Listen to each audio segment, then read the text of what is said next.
নমস্কার বন্ধুরা, আপনারা দেখছেন ভিলেজ বার্ডস লাভার চ্যানেল।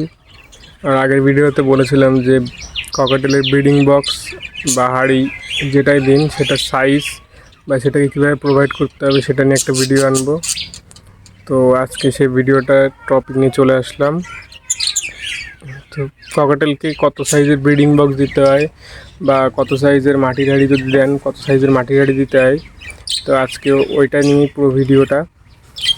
সর্বপ্রথম আপনাদেরকে ককাটেলকে ব্রিডিং কোর্স করাতে হবে। বদ্দিকে যে কোর্সটা করিয়েছিলাম আপনি সেম টু সেম কোর্স ককাটেলকেও করাবেন। করানোর পরে আপনি যেখান থেকে পাখি কিনেছেন সেখানে তখন কেনার আগে শুনে নেবেন যে তারা মাটির হাঁড়িতে বড়ো হয়েছে না ব্রিডিং বক্সে বড়ো হয়েছে। তো সেইভাবে করে আপনি যদি মাটির হাঁড়িতে হয় তাহলে মাটির হাঁড়ি প্রোভাইড করবেন, আর যদি ব্রিডিং বক্সে তারা বড়ো হয় ছোটোর থেকে তখন ব্রিডিং বক্স দেবেন। তো সর্বপ্রথম আপনাদেরকে একটু এটাকে বলে কাঠের গুঁড়ো। হ্যাঁ, এটা যে কোনো কাঠের দোকানে পেয়ে যাবেন, যেখানে কাঠের কাজ হয়, কাঠ ফাট তৈরি হয় সেখানে পেয়ে যাবেন। এটা লাগবে। আর হচ্ছে প্রথমে ব্রিডিং বক্সের ডিটেলসটা দিয়ে দিই। এটা হচ্ছে ব্রিডিং বক্স, এটা আমার প্লাই দিয়ে বানানো। এটা বানাতে আমার খরচ হয়েছে 400 টাকা। এটা হচ্ছে উপরের সাইডটা, আর ভিতরে একটা ছোট দরজা আছে। আর এই যে নেট এরকম লাগাতে হবে, ভালো করে দেখাচ্ছি। নেটটা লাগানো আছে, জাস্ট মুখের নিচে দিয়ে নেটটা লাগাতে হবে যাতে পাখি নিচে নামতে পারে, আর দুম করে নামলে পারে ডিম ভেঙে যাওয়ার চান্স থাকে। তো এরকম বানানোর পরে ভিতরে জায়গাটা দেখে নাও। এটা আমি কালার করে দিয়েছি যাতে নষ্ট না হয়, অনেকদিন টেকে। আর স্ক্রুগুলো দেওয়া হচ্ছে, এই স্ক্রুগুলো আমি নেটে লাগিয়ে দিলে এটা দাঁড়িয়ে থাকে নেটের মাধ্যমে। 4টি স্ক্রু দেওয়া আছে, আপনারা এটা না করলে এখানে ক্লিপও দিতে পারেন, ঠিক আছে। তো এবার সাইজটা বলে দিই।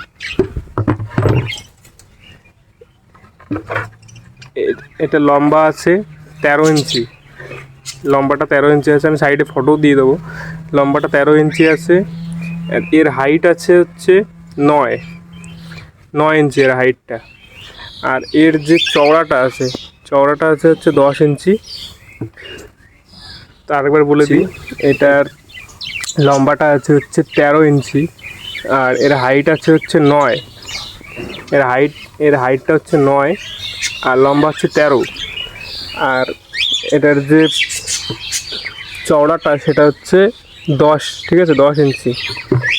আর গেট আপনি যেরকম সাইজ ইচ্ছে বানাতে পারেন, এটা আপনার উপরে। আর যে মুখের যে ইয়েটা আছে এটা আছে 3 ইঞ্চি, ঠিক আছে। এই যে গেটের মুখে এই যে নেট দেওয়া আছে, এরকম নেট দিতে হবে। আর এটা আপনি কাঠ দিয়েও বানাতে পারেন বাড়িতে। এই যে ভিতরটা দেখে নিন, এটা গেল বক্স, ঠিক আছে। বক্স যদি দিন এই সেম টু সেম সাইজও দিতে হবে। আপনার পাখি যদি ব্রিড না করে থাকে তাহলে ভাববেন যে ওর জন্য ব্রিডিং বক্সটা ছোট হয়ে গেছে। তো আপনাকে মিনিমাম 13 দিতে হবে, তার কারণ পাখির সাইজ মিনিমাম 12 হয়, তার থেকে একটু বেশি বড় দিতেই হবে। তো এটা 13 বানানো আছে, ঠিক আছে। এটা পুরো পারফেক্ট, এটা কনফার্ম আপনার ককটেল ব্রিড করবে ও এই বক্সটা পছন্দ করবে।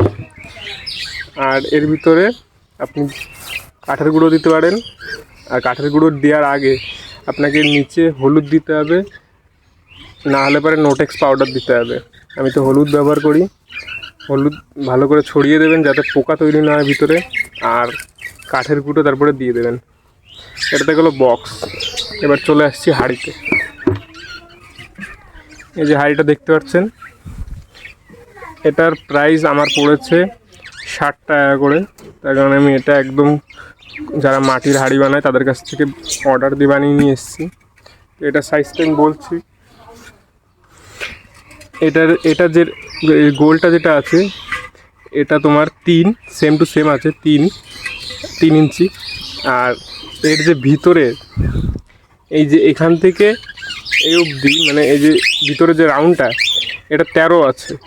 আর এর যে হাইটটা আছে 9, ঠিক আছে। আমি ছবির মাধ্যমে বুঝিয়ে দেবো। এর যে হাইটটা আছে সেটা 9, আর এর যে ভিতরের যে সাইজটা আছে এটা হচ্ছে 13।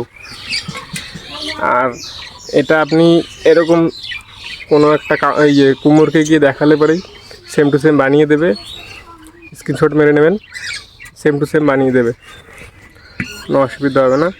আর এর উপরে একটা সরা দিতে হবে, যেটা আমার কাছে নেই এখন, তার কারণ আমার ভিতরে যে হাইটা দেওয়া আছে ওটার উপরে সরা লাগানো আছে। দেখতে পাচ্ছেন কতটা পছন্দ করেছে হাঁড়িটা। আর আমার পাখিগুলো হচ্ছে হাঁড়িতে বড় হয়েছে যখন যার বাড়ি ছিল, তাই আমি ব্রিডিং বক্সও দিয়েছিলাম, কিন্তু ওরা হাঁড়িটাকে বেশি প্রেফার করছিল, তাই ব্রিডিং বক্সটা খুলে রেখেছি আর হাঁড়িটাই প্রোভাইড করে দিয়েছি। ঠিক আছে, এবার হাঁড়িটাকে কীভাবে বাঁধতে হবে সেটা আমি দেখিয়ে দিচ্ছি। তার কারণ হাঁড়ি যদি একটু নড়ে তাহলে পরে হাঁড়িতে কিন্তু ওরা ব্রিড করবে না। ওরকম দেখেছেন মোটা জিআই দিয়ে বেঁধে রেখেছি। আর হাঁড়ির পিছনে দাঁড়ান দেখাচ্ছি, হাঁড়ির পিছনে এরকম পেরেক দিয়ে ক্লিপ করা আছে, এই হাঁড়ি একটুও নড়বে না। ঠিক আছে, আর একদম সামনে স্টিক দিতে হবে, তার কারণ এরা বদ্রি পাখির মতো উড়ে গিয়ে হাঁড়িতে বসতে পারে না, একদম সামনে স্টিক দেবেন। আর এটাই আপনাদের করতে হবে। ককাটেল যদি অ্যাডাল্ট হয় ফুল, তো আপনার ককাটেল 100% ব্রিড করবে। আর এইটা হচ্ছে মেলটা, তো এই হাঁড়িটা চুজ করে নিয়েছে, এবার ফিমেলটা আস্তে আস্তে করে গেলে এরা ব্রিড করে দেবে। ঠিক আছে, আর ককাটেল মিনিমাম আপনারা 13 কি 14 মাসে ব্রিড নেওয়াটা ভালো। 12 মাসে ওরা ব্রিড করে, বাট 13 কি 14 মাসে ব্রিড নেওয়াটা ভালো, তার কারণ এতে এগ বাইন্ডিং প্রবলেম থাকে না। ঠিক আছে, তো আপনারা ভিডিও দেখছেন, ভিডিও দেখে চলে যাচ্ছেন, লাইক দিচ্ছেন না, প্লিজ লাইক দিন আর কমেন্টও করুন কীরকম টাইপের ভিডিও লাগবে, তো আমি সেরকম টাইপের ভিডিও আনবো। তো আজকের মতো এই অবধি, টাটা।